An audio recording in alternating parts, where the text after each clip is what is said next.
புதிய கல்வி முறை ரத்து செய்யப்படும். ரத்து செய்யறதுக்கு இவர் யாரு? புதுச்சேரி மாநில அந்தஸ்து வழங்குறத பத்தி நீ எதுக்கு பேசுற? அங்க நிக்கிற காங்கிரஸ்ல அதுக்கு வாக்குறுதி கொடுக்கணும். திருக்குறள் தேசிய நூலாக அறிவிக்கப்படுமா? இன்டர்நேஷனல் நூலாவே ஆயிடுச்சு. ஆனா இவர் இப்பதான் தேசிய நூலாக போறாராம். கேட்டுக்கோங்க இவரோட பொய்யெல்லாம். ஆளுநரோட அதிகாரத்தை வந்து நீக்கிறேன்னு சொல்றாரு. இது நடக்கிற காரியமா? இது குடியுரிமை சட்ட திருத்தத்துல இலங்கை தமிழர்களுக்கு குடியுரிமை கொடுக்கப்படும் சொல்லியாச்சு. இதுவும் ஒரு பொய்யான வாக்குறுதி. இப்பவும் நான் சவாலே விடுவேன் திமுக திராவிட மாடல் தலைவருக்கு. நீட்டை எடுத்து பார். நான் மொட்டை அடிச்சுட்டு ஜெட்டியோட நான் ரோட சுத்த தயார். தைரியம் இருக்கா சவால் விட? நாரதர் மீடியா நேயர்களுக்கு என்னுடைய அன்பான வணக்கம். திமுக தேர்தல் அறிக்கையை வெளியிட்டிருக்காங்க. அதை பத்தின சில கருத்துக்களை உங்களோட நான் பகிர்ந்துக்க போறேன். முதல்ல அவங்க கொடுத்திருக்கிற தேர்தல் வாக்குறுதி உச்ச நீதிமன்ற கிளை சென்னையில் அமைக்கப்படும் சொல்லியிருக்காங்க. இது வந்து சென்ட்ரல் கவர்மெண்ட் பொறுப்பு. 15 வருஷமா மத்திய அரசாங்க பதவியெல்லாம் வகுத்த இவங்க இத்தனை நாளா இதை பத்தி சிந்திக்காம இப்போ உச்ச நீதிமன்றம் கிளை சென்னையில் கொண்டு வரப்படும் இவர் கொண்டு சொல்றாரு. நாளைக்கு பாண்டிச்சேரி கேட்க மாட்டானா, ஆந்திராக்காரன் கேட்க மாட்டான். ஏன்டா எங்க ஸ்டேட்டை சொல்லக்கூடாதுன்னு இந்த இந்தியா கூட்டணி எத்தனை பேர் இருக்கு, எங்க ஊர்ல கொண்டு வரக்கூடாது கேட்க மாட்டானா? இவர் வண்டி சென்னையில வண்டி கொண்டு வர போற. அப்ப இவரோட சுயநலத்தை இதுல இருந்தே தெரிஞ்சுக்கோங்க. ரெண்டாவது, புதுச்சேரிக்கு மாநில அந்தஸ்து வழங்கப்படும். புதுச்சேரிக்கு மாநில அந்தஸ்து வழங்கப்படும். புதுச்சேரிக்கு உனக்கு என்ன சம்பந்தம் இருக்கு? புதுச்சேரி மாநில அந்தஸ்து வழங்குறத பத்தி நீ எதுக்கு பேசுற? அங்க நிக்கிற காங்கிரஸ்ல அதுக்கு வாக்குறுதி கொடுக்கணும். தமிழ்நாட்டு சிஎம் நீ எதுக்கு வாக்குறுதி கொடுக்குற? இங்க அதை தமிழக மக்களை தேவையில்லாத வாக்குறுதி இல்ல. மூணாவது, திருக்குறள் தேசிய நூலாக அறிவிக்கப்படுமா? 15 வருஷமா திருக்குறளை பத்தி எங்கேயுமே பேசாதவங்க, எங்கேயுமே எடுத்துரைக்காதவங்க இன்னைக்கு தேசிய நூலாக அறிவிக்கப்படும். ஏற்கனவே இது இன்டர்நேஷனல் நூலாவே ஆயிடுச்சு. மோடி அவர்கள் அந்த அளவுக்கு திருக்குறளை பரப்பிக்கிட்டு இருக்காரு இன்னைக்கு India all over the world. ஆனா இவர் இப்பதான் தேசிய நூலாக போறாராம். கேட்டுக்கோங்க இவரோட பொய்யெல்லாம். புதிய கல்வி கொள்கை ரத்து செய்யப்படும். இதை தான் நான் எதிர்பார்த்தேன். இதை முதலே வைப்பாருன்னு நினைச்சேன். அதை பின்னாடி வச்சிருக்காரு. நான் ஆரம்பத்துல உங்ககிட்ட நீட்டை பத்தி பேசினேன்ல, அப்ப நான் உங்ககிட்ட எல்லார்கிட்டையும் ஒரு வார்த்தை சொல்லியிருப்பேன். அதில் நல்லா கவனிச்சிருப்பீங்க. இவங்களுடைய எண்ணமே ஏழை மாணவர்கள் தரமான கல்வியை படிச்சு நல்லா வளர்ந்து ஃபியூச்சர்ல நல்லா வந்துடக்கூடாது. இவங்களுடைய எண்ணம் அதுதான். அப்படி தரமான கல்வி வந்துருச்சுன்னா இவங்க நடக்கிற பள்ளிக்கூடங்களுக்கெல்லாம் ஆப்பு வந்துடும். சம்பாதிக்க முடியாத கல்வியை வச்சு இவங்க கனிமொழி சம்பாதிக்க முடியாது, சபரீஷன் கல்வி சம்பாதிக்க முடியாது, இவங்க குடும்பம் சம்பாதிக்க முடியாது. அதனால தான் புதிய கல்வி முறை இன்னைக்கு ரத்து செய்யப்படும்ங்கிறார். புதிய கல்வி முறை எல்லா மாநிலமும் இருக்குது. இவர் வண்டி ரத்து செய்வாராம். அப்ப என்ன அர்த்தம்? இவரோட எண்ணங்களை பாருங்க.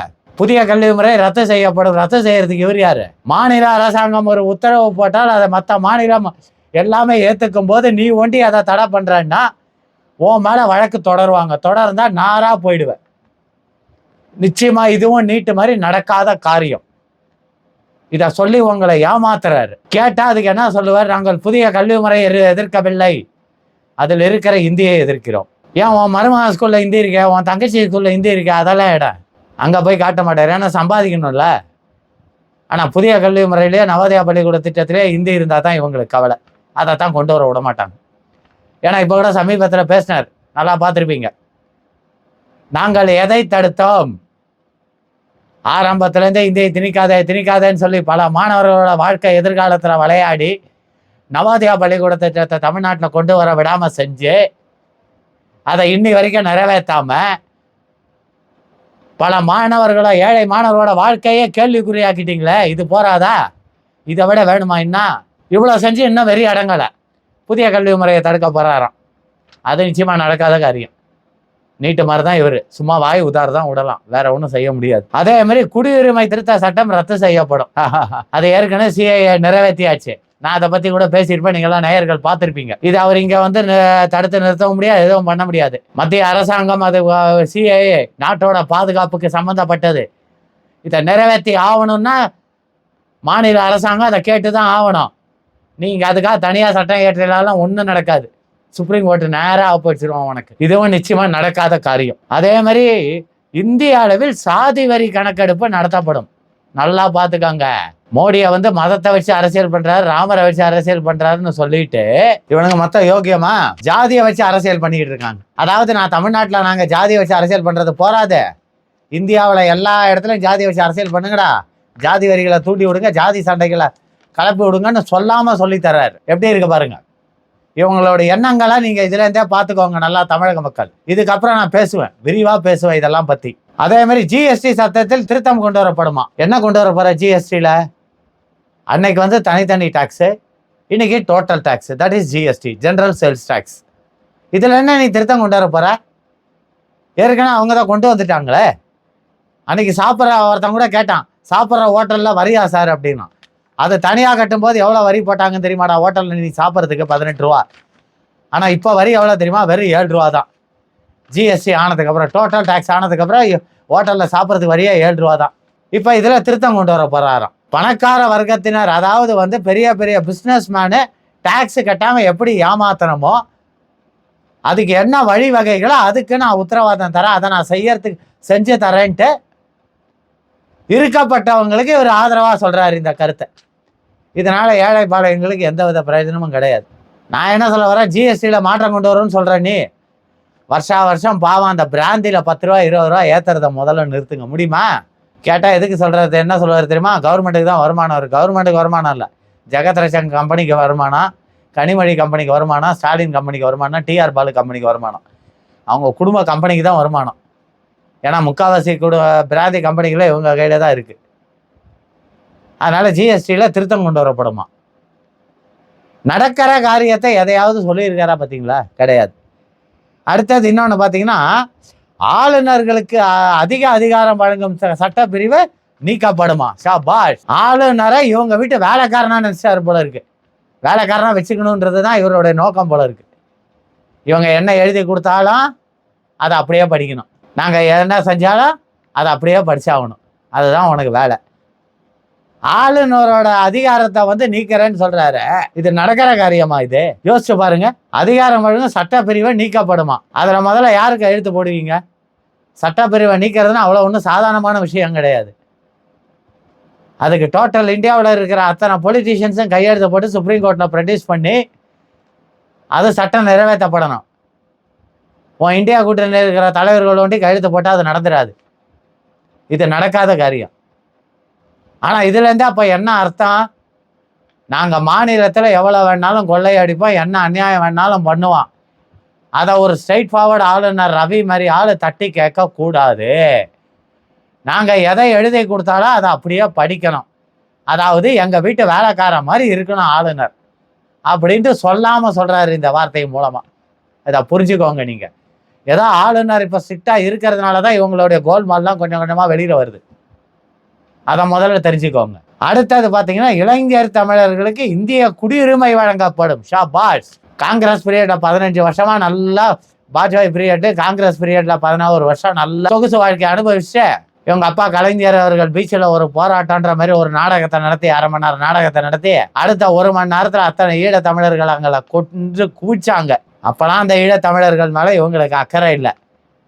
காங்கிரஸ் கூட பதவி வெறி பிடிச்சி காங்கிரஸ் கூட பதவிக்காக ஜால்ரா அடிச்சுக்கிட்டு காங்கிரஸ் கூட இருந்துக்கிட்டு கொள்ளையடிச்சிட்டு இருந்தாங்க. ஆனால் இன்னைக்கு குடியுரிமை கொடுக்கப்படுமா? எப்படி இருக்கு? குடியுரிமை வழங்கப்படுமா? இது என்ன இது கதை?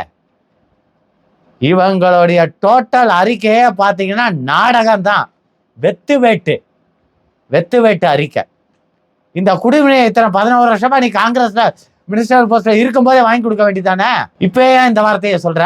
ஏன்னா தெரியும் எப்படியோ மேலே காங்கிரஸ் வரப்போறதில்ல, மோடி தான் வரப்போறாருன்ட்டு. சரி, ஒரு வார்த்தையை சொல்லி வைப்பாமே, அங்கே அவங்க தான் வரப்போறாங்கன்னு வரப்போறதில்லன்னு முடிவாயிடுச்சு. இங்கேயாவது நம்ம ஒரு 10-15 சீட்டாவது வருவோமே அப்படிங்கிற ஒரு வார்த்தைக்கோசரம் இந்த வார்த்தையை அவர் சொல்லியிருக்காரு. ஆனால் அது நடக்காது. குடியுரிமை கொடுக்கறதுக்கு ஏற்கனவே ஏற்பாடு பண்ணியாச்சு. குடியுரிமை சட்ட திருத்தத்தில் அதை சொல்லியாச்சு, இலங்கை தமிழர்களுக்கு குடியுரிமை கொடுக்கப்படும் சொல்லியாச்சு. அதனால இவர் கொண்டு வரணுன்ற அவசியமே இல்லை. இதுவும் ஒரு பொய்யான வாக்குறுதி தான். பாருங்க ஒன்னொன்னா. அடுத்தது காலை உணவு திட்டம் இந்தியா முழுவதும் விரிவுபடுத்தப்படும். சரி, நல்ல திட்டம் தான், இல்லைன்னு நான் சொல்ல வரல. ஆனா கேட்கிறேன், அந்த காலை உணவுக்கு முதல்ல நிதி எங்கேருந்து வருது? இதை சொல்ல முடியுமா மு.க. ஸ்டாலின் அவர்களால? என்னால சொல்ல முடியும். மத்திய அரசின் யோஜனா திட்டத்தில இருந்து தான் காலை உணவு திட்டத்துக்கு நிதி வருது. இதை இல்லைன்னு முதல்வர் அவர்களால சொல்ல முடியுமா? சொல்ல மாட்டார் அதெல்லாம். ஏன்னா இவர் சொல்றதெல்லாம் எது கேட்டாலும் மோடி எதுவுமே செய்யலாம் தானே சொல்லிட்டு இருக்காரு. மத்திய அரசாங்கம் செய்யற திட்டத்தெல்லாம் இவர் செஞ்சதான் சொல்லிட்டு இருக்காரு, பேரை மாத்தி. இதான் இவருக்கு வேலை. அதனால இதை மட்டும் எப்படி சொல்லுவார்? நல்லா புரிஞ்சுக்கோங்க. இது நல்ல திட்டம் தான். இதை பிஜேபியா வந்தாலும் செய்யும். இது ஒன்றும் பெரிய விஷயமே இல்லை. அடுத்தது பார்த்தீங்கன்னா, நீட் தேர்வை ரத்து செய்யப்படும். இதை தானா ஆரம்பத்திலேருந்தே கத்துறேன். செவடங்காதல சங்கூதின கதை இது. செவடங்காதல சங்கூதின கதை நானும் ஆரம்பத்திலேருந்தே சொல்லிக்கிட்டு இருக்கேன். அதுபடிதான் நடந்துகிட்டு இருக்கு நீட் தேர்வில். நீ இல்லை முதல்வர் அவர்களே, உங்க அப்பா இல்லை, உங்க அப்பாவோட அப்பா முத்து வேளாளரே வந்தாலும் அதை ஒன்றும் பண்ண முடியாது. இப்போ சமீபத்தில் அவங்க வருங்கால வாரிசு ஒரு கையெழுத்து இயக்கம்னு ஒரு நாடகம் நடத்தினார். அந்த கையெழுத்து இயக்கம்லாம் எங்கே போச்சு? அந்த கையெழுத்தெல்லாம் வாங்கி இவங்க என்ன பண்ணாங்க? வாங்கிட்டாங்களா 50 லட்சம் கையெழுத்து? நான் கேட்குறேன், அன்றைக்கே தான் நான் தான் கேட்டேனே. நல்லா நீங்கள் மக்கள் சிந்திங்க. இவங்களோட ஏமாத்து வேலையா? நீட்டு தேர்வு என்பது ரத்து செய்யப்படும்ங்கிறாரு. எப்படி நீ ரத்து செய்வ? நான் கேட்கிற கேள்வி, இதுக்கு பதிலா சொல்லுங்க பார்க்கலாம். முதல்வர, NEET is not only for Tamil Nadu, for all over India. அதுவும் இந்தியாவிலேயே மெடிக்கல் காலேஜஸ் அதிகமா உள்ள மாநிலமே தமிழ்நாடு தான். ஒரு மாநிலத்துக்கு கவர்னர் கையெழுத்து போடுறதுனாலயோ, ஒரு மாநிலத்துல நீ கையெழுத்து இயக்கம் நடத்துறதுனாலயோ ஆல் ஓவர் இந்தியாவில் இருக்கிற நீட்டை நீ எப்படி எடுப்ப? அப்ப நீட்டை இங்க ஒண்டி ரத்து பண்றதுக்கு அவன் ஆர்டர் கொடுத்துட்டானா, அப்ப மத்த மாநிலத்துல இருக்கிறவனா டாக்டருக்கு படிக்க வேண்டாம், நீ ஒண்டி இங்க வித்து வியாபாரம் பண்ணிட்டு இருப்பீங்க. அப்படித்தானே? அதுக்கு தானே இந்த ஐடியா. அது நடக்கவே நடக்காது. அதனால இதுவும் ஒரு ஏமாத்து வேலை தான். இதை போன தேர்தலே சொன்னார். நீட்டை எடுக்கும் சூட்சமும் எங்களுக்கு தெரியும்னாங்க. இது வரைக்கும் என்ன நடவடிக்கை எடுத்தாங்க? பொதுமக்கள் நீங்க சிந்திக்கணும். போன தேர்தலில் கொடுத்த வாக்குறுதியை நிறைவேற்றாம இந்த தேர்தலையும் அதே வாக்குறுதியை கொடுக்குறாங்கன்னா இவங்களோட ஏமாத்து வேலையை தயவு செய்து தமிழக மக்கள் நீங்க புரிஞ்சுக்கோங்க. இப்பவும் நான் சவாலே விடுவேன் திமுக திராவிட மாடல் தலைவருக்கு, நீட்டை எடுத்து பார். நான் மொட்டை அடிச்சுக்கிட்டு ஜெட்டியோட நான் ரோட சுத்த தயார். தைரியம் இருக்கா? சவால் விட.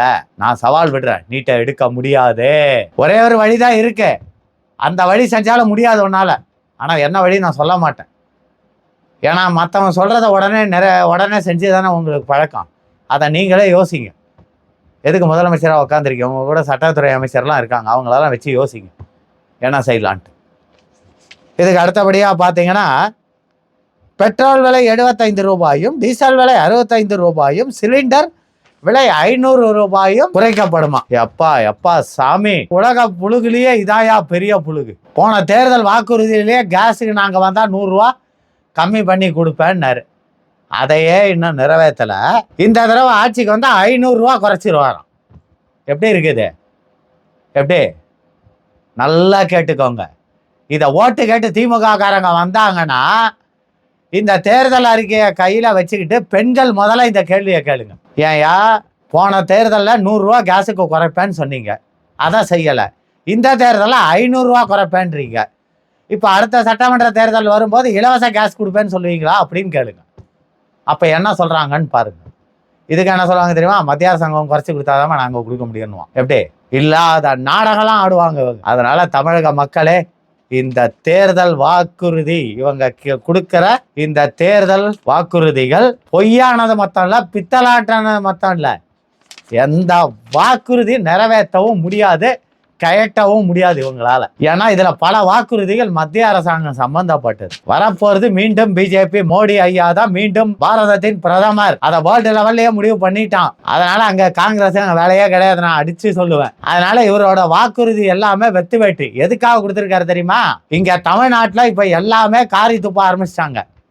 எப்படி? இந்த கிளாம்பாக்கம் பஸ் ஸ்டாண்ட் பிரச்சனையில இருந்து இலவச பஸ் பாஸ் கொடுத்து பஸ் பல பஸ் ஓடல.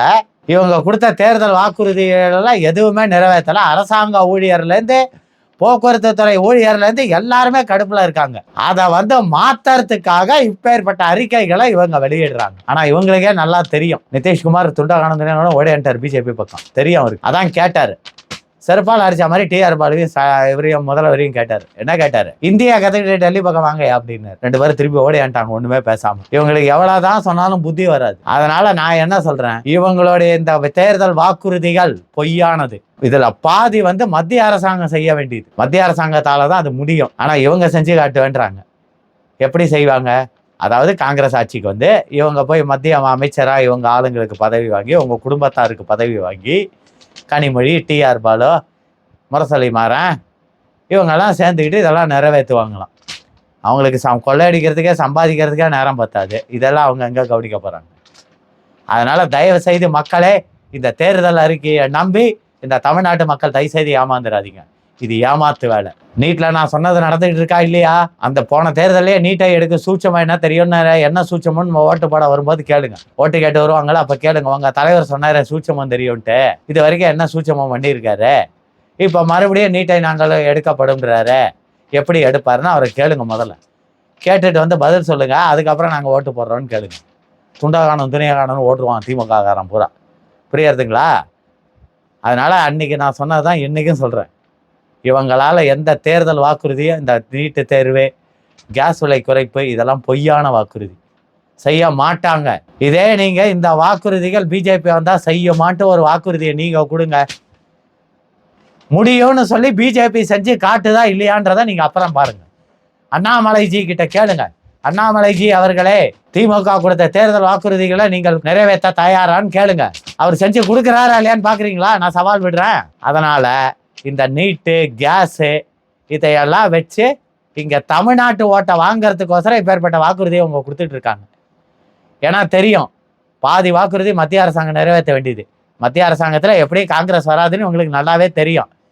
தமிழ்நாட்டிலையும் இப்போ இவங்க ததிகினத்துவம் போட்டுக்கிட்டு இருக்காங்க. எவன் ஜெயிப்பானே தெரில, ஜெயிக்க முடியுமா முடியாதான்னு பாதி இவங்களுக்கு ஆப்போசிட்டாக தான் போய்கிட்டு இருக்கான். அதனால இப்போ என்ன பண்ணிட்டு இருக்காங்க, இப்படிப்பட்ட ஏமாற்று வேலையில் திமுக வாக்குறுதி மூலமாக உங்களை ஏமாத்துறதுக்கு மறுபடியும் கிளம்பிட்டாங்க. அதான் ஒரு திமுககாரன் ஆரம்பத்திலே சொன்னான். என்ன சொன்னான் தெரியுமா? இதை பப்ளிக்காகவே சொன்னான். தமிழக மக்களை பொறுத்த வரைக்கும் அவனுக்கு தெரியாது மென்டாலிட்டியாக, எங்களுக்கு தான் தெரியும். இமயமலையை கொண்டு வந்து நாங்கள் தமிழ்நாட்டுக்குள்ளே வெப்பன்னு சொன்னாலும் இந்த ஜனங்க நம்புவோம், எங்களுக்கு தான் ஓட்டு போடும். அதை முதல்ல தெரிஞ்சுக்கான்னா.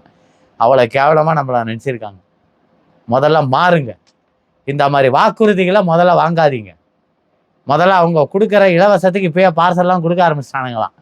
அதையெல்லாம் வாங்காமல் நிறுத்துங்க. முதல்ல அவன் வந்தான்னா, ஓட்டு கேட்டு வந்தான்னா இதை கேளுங்க. புதிய கல்வி முறை எதுக்காக நீ எதிர்க்கிற, அது காரணத்தை சொல்லுன்னு நல்லா கேட்டுக்கோங்க. இப்ப நான் சொல்றேன், ஒரே ஒரு பதில் தான் சொல்லுவான். நாங்கள் எதிர்ப்பது காரணம் மத்திய அரசாங்கம் நீட்ட புதிய கல்வி முறை மூலமாக இந்தியை திணிக்க பார்க்கிறது அப்படின்வான். இதை இன்னைக்குல்ல, அவங்க அப்பா காலத்திலேருந்தே இதை தான் சொல்லிட்டு இருக்காங்க. ஆரம்பத்திலேருந்தே இதே மாதிரி தான் நவோதயா பள்ளிக்கூடத்தை திட்டத்தை கொண்டு வரக்கூடாது, இந்தியை திணிக்கிறாங்கன்னு சொல்லி எங்க பிள்ளைகளை நல்லா படிக்க விடாம அவங்க வாழ்க்கையை அழிச்சதெல்லாம் போதும் சாமி. இப்போ அடுத்தது புதிய கல்வி முறையில் இந்தியை திணிக்கிறாங்கன்னு சொல்லி ஆரம்பிச்சிட்டு இருக்க. அப்புறம் ஏன்பா அவர் மருமங்க ஸ்கூல்லையும், அவர் கனிமொழி பார்ட்னராக இருக்கிற ஸ்கூல்லையும் ஹிந்தி இங்கிலீஷ் இருக்கு. ஏன் சம்பாதிக்கிறதுக்கு உங்களுக்கு சம்பாதிக்கணும்னா ஹிந்தி வேணும். ஆனால் ஏழை மாணவர்கள் அதை படித்து முன்னேறிடக்கூடாது. அப்படி தானே அவங்க என்னன்னு கேளுங்க. துண்டாகானம் துணியகானம்னு ஓடுறானுங்களா இல்லையான்னு பாருங்க. நல்லா சிந்திங்க நீங்க. காமராஜர் இந்த மாபெரும் கல்விக்காக தான் அவர் கஷ்டப்பட்டார். ஏழைகள் பணக்காரன் என்ற வித்தியாசம் இருக்கக்கூடாது, கல்வியே மனிதனை உயர்த்தக்கூடியதுன்னாரு அவரு. ஆனா இவனுங்க கல்வியை வச்சு வியாபாரம் பண்ணிக்கிட்டு இருக்கு இன்னைக்கு திமுக குடும்பம். இதை நீங்க தமிழக மக்கள் சிந்திச்சு பாருங்க. நீங்க படிச்சு முன்னேறிட்டா, புதிய கல்வி முறை தரமான கல்வி நீங்க படிச்சு முன்னேறிட்டா, இவனுங்களுக்கு கொடி பிடிக்க ஆள் இருக்காது, தோரணம் கட்டுறதுக்கு ஆள் இருக்காது, மேடை போடுறதுக்கு ஆள் இருக்காது. இவனுங்க பேச்சை கேட்கறதுக்கு அங்கே அடியாள் மாதிரி பக்கத்தில் 10 பேர் இருக்க மாட்டீங்க. அந்த எண்ணம் தான் இவனுங்களுக்கு. தவிர தட்டி கேட்க ஆரம்பிச்சிருவாங்க. நீங்கள் தட்டி கேட்க ஆரம்பிச்சிருங்க, இவனுங்க டப்பா டான்ஸ் ஆடிடும். அந்த ஒரே காரணத்துக்காக தான் இவனுங்க தரமான கல்வியை கொடுக்காம, தரமான எஜுகேஷன் படிப்பு சிஸ்டத்தை கொடுக்காம இவங்க ஏமாத்திக்கிட்டு இருக்கானுங்க இத்தனை நாளாக. தயவுசெய்து இவனுங்க கொடுத்த அறிக்கை எல்லாமே வெட்டு, எதுக்கும் உபயம் இல்லாதது. இவங்களால செய்யவும் முடியாத, நடைமுறைப்படுத்தவும் முடியாது. இவங்க இதை சொல்றதே எதுக்காகனா, மத்திய அரசாங்கத்தில் எப்படியும் காங்கிரஸ் வரப்போறதுல மறுபடியும் மோடி தான்ட்டு இவங்களுக்கு ரிப்போர்ட் வந்துருச்சு, நல்லாவே தெரியும். சரி, அங்கே அவன் தான் ஜெயிக்காம போகிறான், அவனை அவன் போயிட்டு விட்டு போகிறான் காங்கிரஸ்காரன், நமக்கு என்ன? அவன் வந்தா ஒண்டி நம்ம மந்திரி பதவி வாங்கிட்டு நம்ம கொள்ளையடிக்கலாம். இங்கே நம்ம காப்பாற்றிக்கிற வழியை பார்க்கணும். இப்போ மக்கள் எல்லாம் கோபமாக இருக்கு, அவங்களை எப்படி திசை திருப்பலாம் அப்படிங்கிறதுக்காக போடப்பட்ட பிளானு, போடப்பட்ட அறிக்கை தான் இந்த தேர்தல் வாக்குறுதிகள், பொய்யான வாக்குறுதிகள். இப்போ அடித்து சொல்கிறேன், மொத்தம் எனக்கு தெரிஞ்சு 12 வாக்குறுதிகள் கொடுத்துருக்காரு. இதில் 4 வாக்குறுதியை கூட இவங்களால நிறைவேற்ற முடியாது, நிறைவேற்றவும் மாட்டாங்க. அடித்து சொல்கிறேன். வீட்டில் இருக்கிற பெண்கள் தயவு செய்து முதல்ல இதை கேளுங்க. 500 ரூபா சிலிண்டருக்கு குறைப்பேன்னு சொன்னீங்கல்ல, போன தேர்தலில் என்ன சொன்னீங்க? 100 ரூபா குறைப்போன்னீங்க. முதல்ல ஏன் அதை குறைக்கல? இந்த கேள்வியை ஓட்டு கேட்டு வர திமுக காரங்கிட்ட பெண்கள் மெயினாக கேளுங்க. இப்போ எப்படி நீங்கள் 500 ரூபா குறைப்பீங்கன்னு கேளுங்க. இதுக்கு அவங்க என்ன சொல்கிறாங்க பதிலுன்னு பார்ப்போம். அதுவும் எனக்கு வரும் நியூஸு. அப்போ நான் கேட்குறேன் கேள்வி. தயவுசெய்து அதனால் சிந்தியுங்க, செயல்படுங்க. வணக்கம்.